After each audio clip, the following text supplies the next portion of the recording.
Secure Synopsis, 3rd of May 2021. The first topic under this is General Studies 1. The topic under this here, important geophysical phenomena. Explain the theory around Earth's axial tilt. Discuss the major factors causing the shift in Earth's axis. The question is based on the theory of Earth's axial tilt. Let us have a look at the answer to this question. The angle Earth's axis of rotation is tilted as it travels around the sun is known as obliquity. Obliquity is why Earth has seasons. For the last million years, it has varied between 22.1 and 24.5 degrees perpendicular to Earth's orbital plane. So this is obliquity, north to south, and then you have equator, and that is the 90 degrees. The small tilt that you can see is about 23.4 degrees Celsius, and this is perpendicular to the ecliptic. Okay, now let's have a look at the answer to this question. Theory of axial tilt. The greater Earth's axial tilt angle, the more extreme our seasons are, as each hemisphere receives more solar radiation during its summer when the hemisphere is tilted towards the sun, and less during winter when it is tilted away.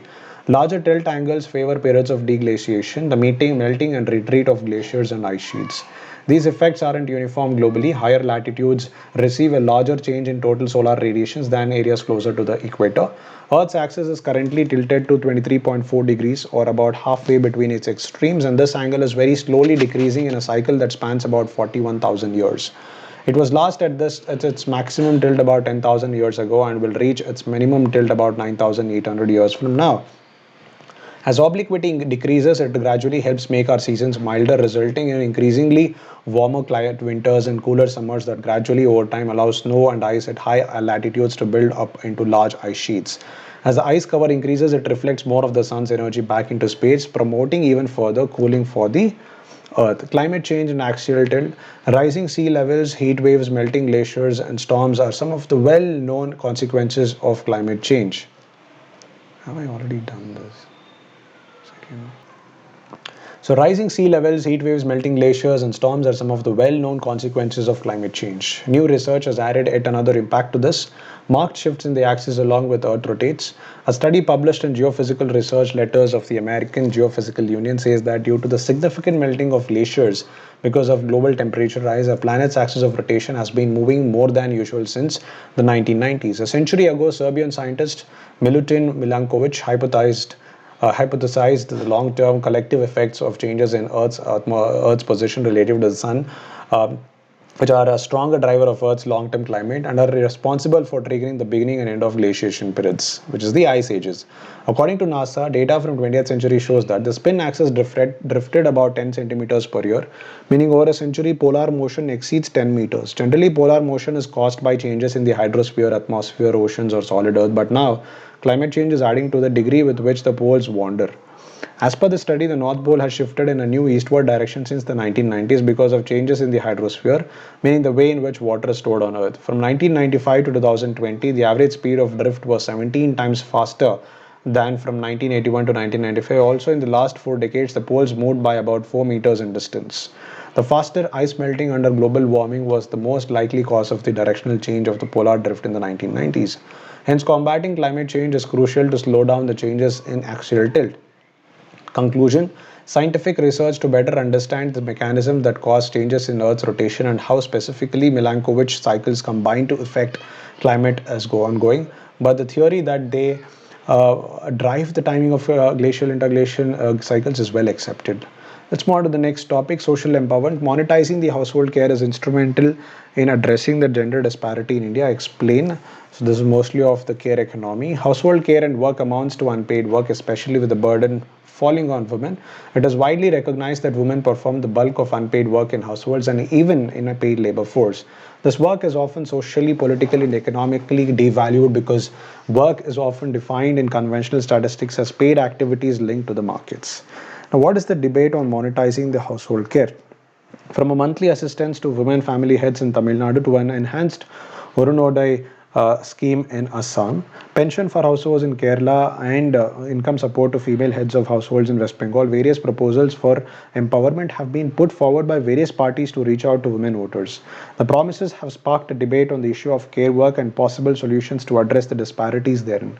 As the Time Use survey shows, women spend a disproportionate amount of time compared to men on unpaid domestic work, which is ironically the hidden engine that keeps economies, businesses, and societies running and contributes significantly to individual well being.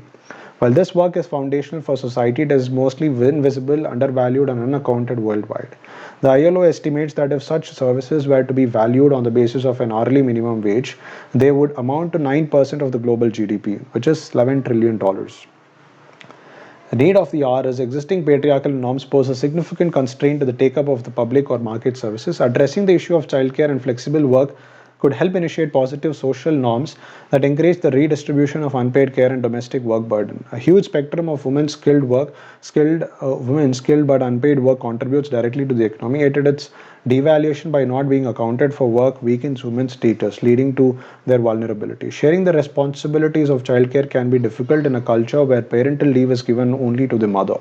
This further reinforces the notion that unpaid care work is the sole responsibility of the women.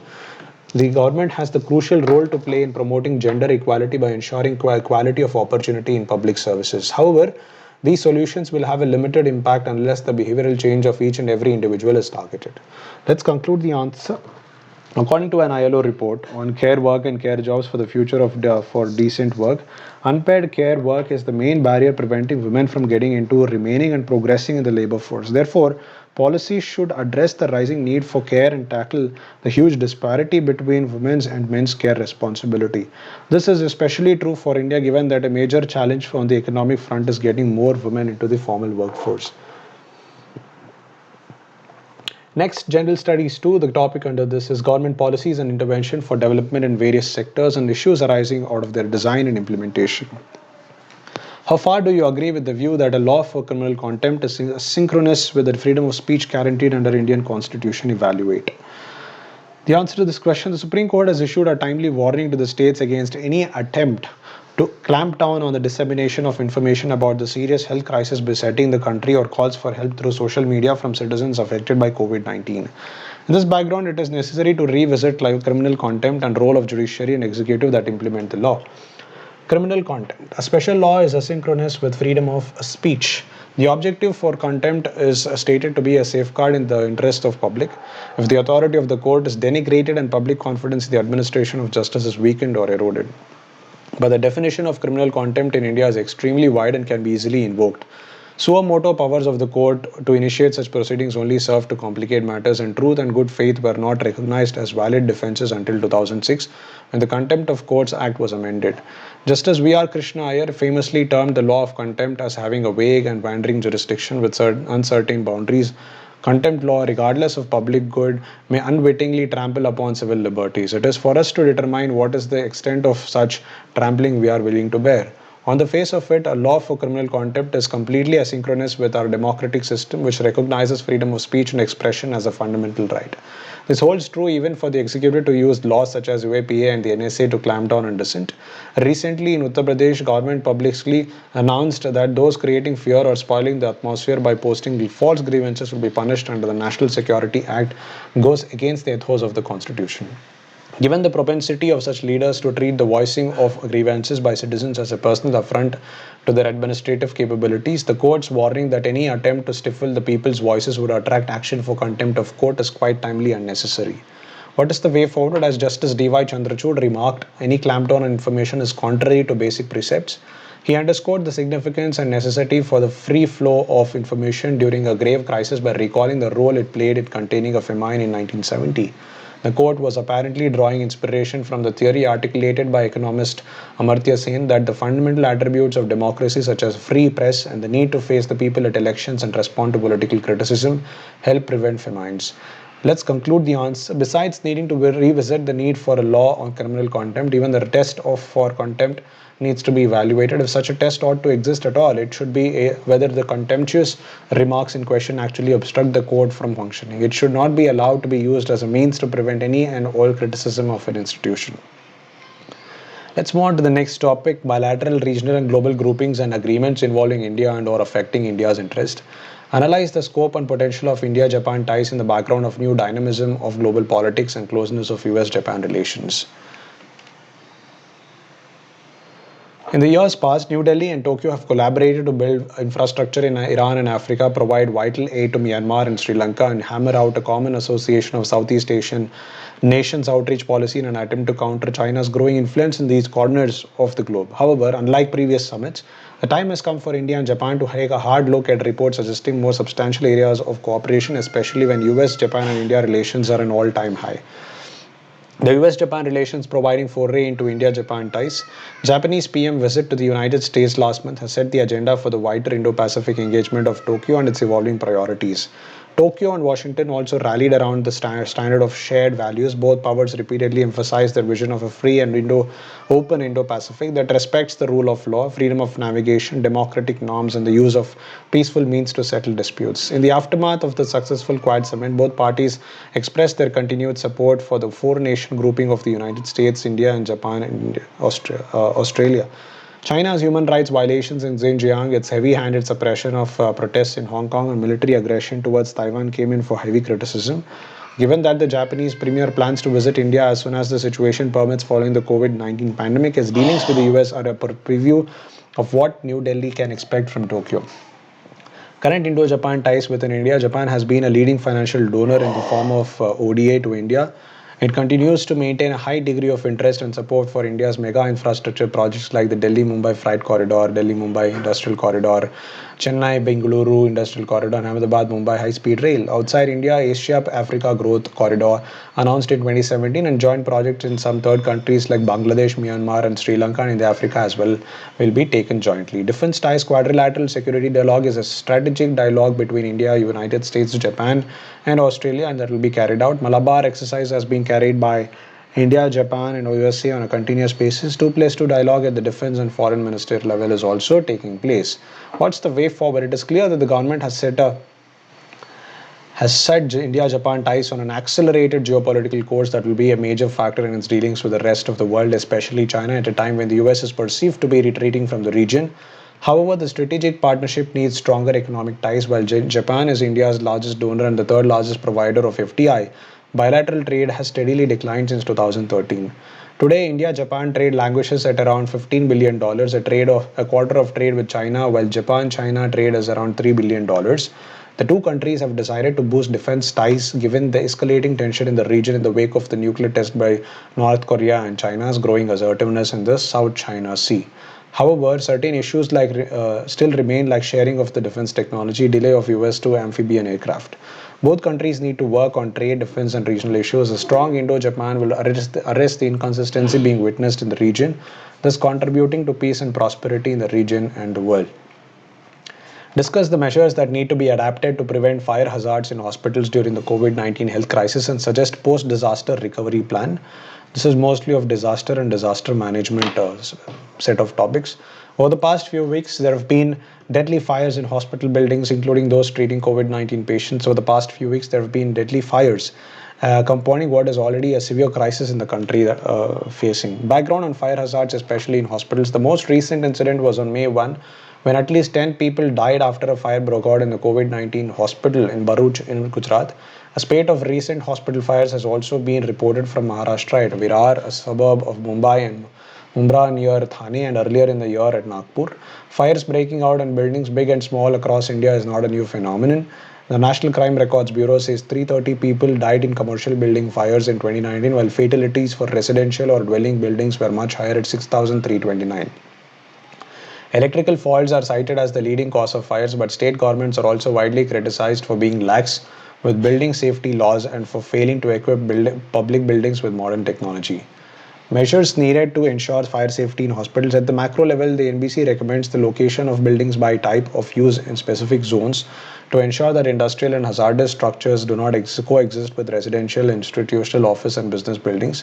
It specifies, among other things, the technical requirements for specific buildings, high rises, educational and institutional buildings higher than 9 meters, and those with an area of over 300 square meters. Next, the code drills down into the specifics of fire resistance based on the materials used: exterior walls, interior bearing walls, floor, roof, fire check doors, fire enclosure exits, and so on. Technologies to sound alerts in case of fire and also to fight it are expected to be incorporated into buildings. Examples given in the code are automatic fire detection and alarm system, down commer pipelines connected to a roof tank, dry riser pipelines that firefighters can use to douse upper floors, automatic sprinklers and water sprayers, fireman's lift, fire barriers, escape routes, markings, and so on. Incorporating these into a proper design and ensuring that certified fire resistant materials are used in the construction can avoid deadly fires, giving occupants a sufficient time to exit safely. What's the way forward? Fire service is a state subject and has been included in as a municipal function in the 12th schedule of the Constitution. The municipal corporations and local bodies are responsible for providing fire services in many states. All state governments should require mandatory compliance with such safety features for any institutional handling patients on or giving care. Certification of facilities through third-party audit should be made compulsory to eliminate conflicts in interest involving official agencies. The institutions should also be ensured for the highest levels of public liability. At a broader level, governments must shed their indifference and work to make all spaces safe. In private, public, or commercial buildings, official agencies tend to favor tokenism rather than high standards for the safety of occupants and visitors. They are ever willing to regularize deviations in construction over time. It is time to fix responsibility for deadly accidents on a single official agency. In December last year, the Supreme Court directed all states to carry out fire safety audits of dedicated COVID 19 hospitals. It has become evident that state forces lack the manpower to inspect and ensure compliance with safety codes, including the NBC, where it is mandatory. One option is to make heavy fire liability insurance compulsory for all public buildings, which would offer protection to occupants and visitors and bring about external inspection of safety. So let us start with the topic infrastructure, energy, ports, roads, airports, railways, etc. Critically analyze the various provisions of National Policy on Biofuels 2018 which were different from 2009 policy. Let's have a look at the answer to this question and what is there in this. The Union Cabinet approved National Policy on Biofuels 2018 to encourage the generation and use of biofuels. Biofuel is any hydrocarbon fuel that is produced from organic matter in a short period of time. This is in contrast with fossil fuels which take millions of years to form. Biofuels are considered a renewable form of energy as it emits less than fossil fuels. Different generation biofuels. First generation biofuels, it uses the food crops like wheat and sugar for making ethanol and oil seeds for biodiesel by conventional method of fermentation. Second generation biofuels, it uses non-food crops and feedstocks such as wood, grass, seed crops, organic waste are used in fuel preparation. Third generation biofuels, it uses specially engineered algae whose biomass is used to convert into biofuels. The greenhouse gas emission here will be low in comparison to others. Fourth generation biofuel, it aimed at not only producing sustainable energy but also a way of capturing and storing carbon dioxide. Salient features of the National Biofuels Policy 2018: categorization of biofuels to enable extension of appropriate financial and fiscal incentives under each category.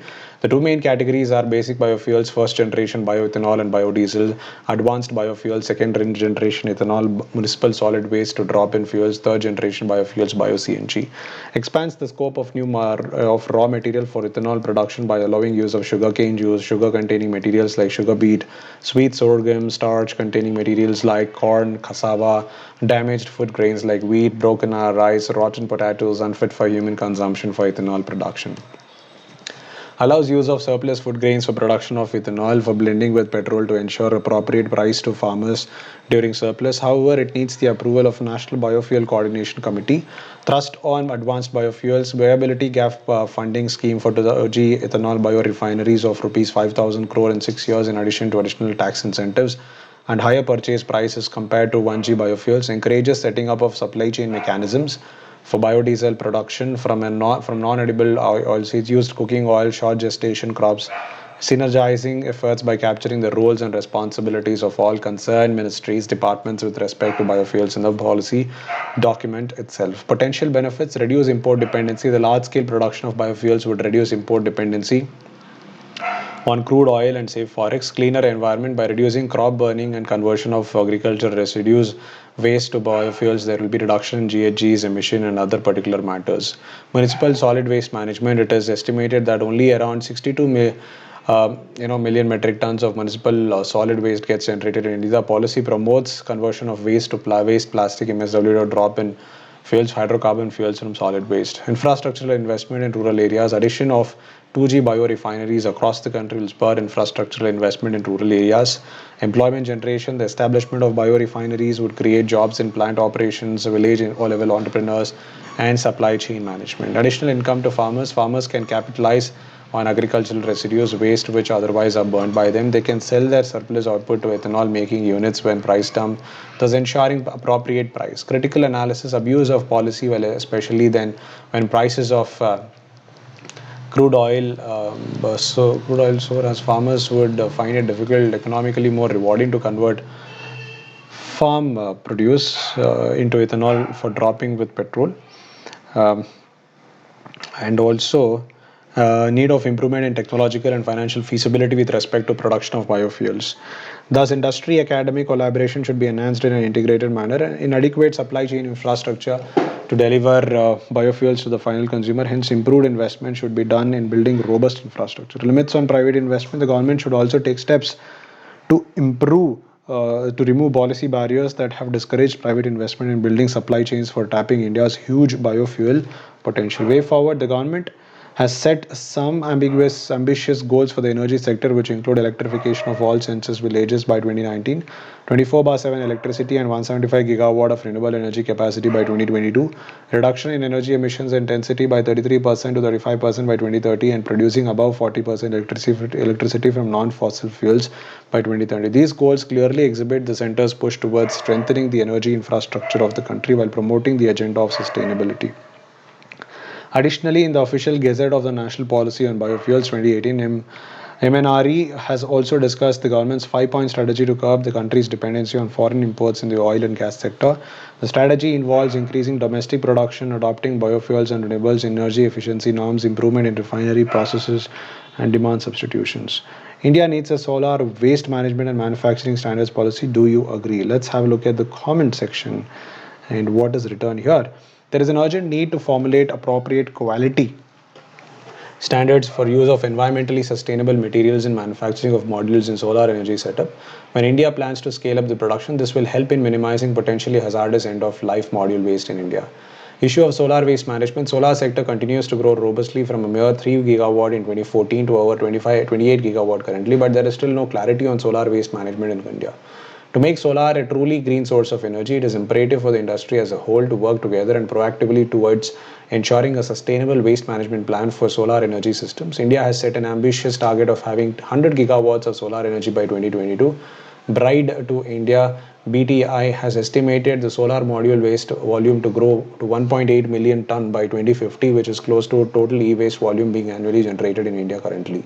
Solar modules use potentially hazardous materials, including lead components, polymers, and cadmium compounds. If disposed of in an inappropriate way, potential leaching of those hazardous materials can have negative environmental and health impacts. Currently, India neither has a requisite policy guideline nor the minimal operational infrastructure to ensure recycling of module waste using conventional recycling technologies. Most of the central bidding documents rest the responsibility of handling and disposing photovoltaic waste on the way developers as per e-waste management and handling rules 2011.